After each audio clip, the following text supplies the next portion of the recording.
Salut à tous, je suis très content de vous retrouver aujourd'hui pour une nouvelle vidéo. Alors le thème aujourd'hui de cette vidéo, c'est comment bien vendre ou comment bien acheter son téléphone, son smartphone, son iPad, sa tablette sur internet, mais aussi comment prémunir les problèmes qui pourraient advenir, par exemple suite à un blocage en iCloud ou dans d'autres services de chez Google ou de Samsung, mais aussi quand vous vendez, comment bien être sûr que toutes les données de votre téléphone soient effacées correctement et que l'acheteur ne pourra plus y avoir accès.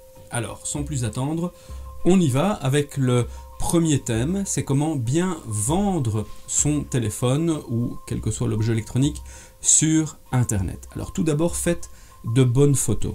Alors quand je dis faire de bonnes photos, c'est-à-dire prendre le temps de bien cadrer, de faire des photos sous tous les angles du téléphone, c'est-à-dire face avant, face arrière, et aussi là où il y a éventuellement des griffes. Pourquoi c'est important?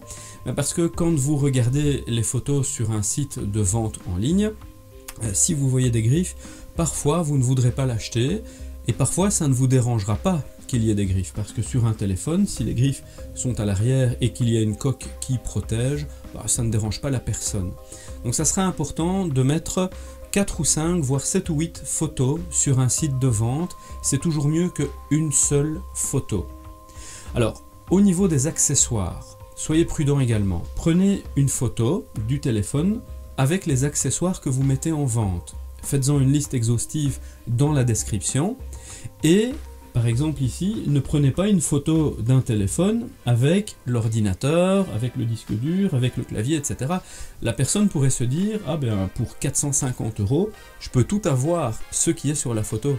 Ça vous créerait des difficultés. On ne sait jamais, il y a des gens qui réfléchissent pas beaucoup et qui penseront que tout ce qui est sur la photo, pour 450 €, j'achète alors que ce n'est que le téléphone. Donc soyez prudent aussi là, lorsque vous prenez des photos, qu'elles soient bien précises. Alors, ne rien ajouter qui porterait à confusion. Donc c'est-à-dire quand vous expliquez dans la description pourquoi vous vendez le téléphone, ne dites pas que c'est parce que votre grand-mère vous l'a offert en double emploi, peu importe, les gens s'en fichent à la limite. Vous dites que vous vendez un téléphone, un point, c'est tout. Il ne faut pas rajouter d'autres discussions. N'oubliez pas, en deuxième point, de faire un bon prix. Ça ne veut pas dire de faire un prix au rabais, absolument, mais de faire un prix qui corresponde au prix du marché. Pourquoi?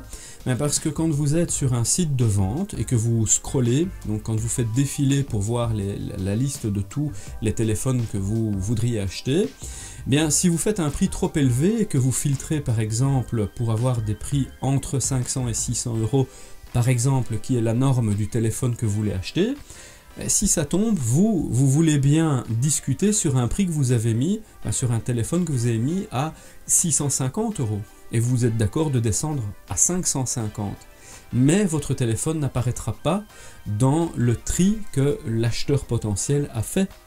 Il va devoir, lui, regarder tout le prix de tous les téléphones et ainsi voir que le vôtre, il est peut-être à 650 €, mais que vous êtes prêt à discuter.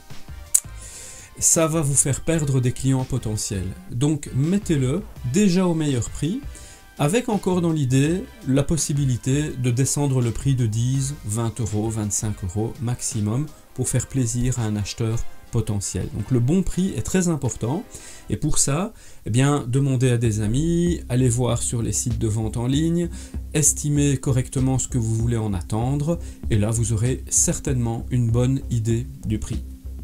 Alors en troisième lieu, alors je précise d'abord qu'on va voir aussi certaines choses dans la partie acheter téléphone qui seront tout aussi valables dans la partie vendre, mais j'en parlerai après dans la partie acheter. Mais en troisième lieu, par rapport à vendre son téléphone, c'est tenir parole. Admettons, vous réussissez à trouver un acheteur qui vous propose 500 € pour votre iPhone qui est quasiment tout nouveau et vous avez besoin de ces 500 € parce que vous devez faire un achat important. Ok, c'est bien. La personne prend sa voiture, elle vient jusque chez vous et pendant son trajet, vous recevez le coup de fil de quelqu'un d'autre qui vous dit ben voilà, moi je te le prends à 550 €, ne le vends pas. Qu'est-ce que vous allez faire?